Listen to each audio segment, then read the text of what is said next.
पुरस्कार ग्रहण गरिदिनु हुनका लागि म श्री अभि श्रेष्ठ दाई, श्री विमल राई दाई र श्री निलेशा श्रेष्ठ दिदीलाई यस मञ्चमा बोलाउन चाहन्छु। अब म प्रमाणपत्रमा उल्लेखित विवरण यहाँहरू समक्ष पढेर सुनाउन चाहन्छु।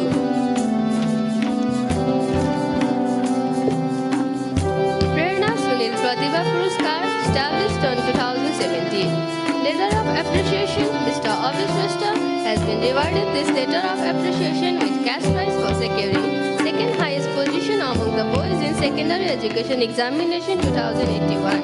Grade 10 with 3.87 GPA from West Wing Secondary School, a public educational trust school, Logo Mahalakshmi Municipality at Lalitpur. Wishing you all the success in every step of your life.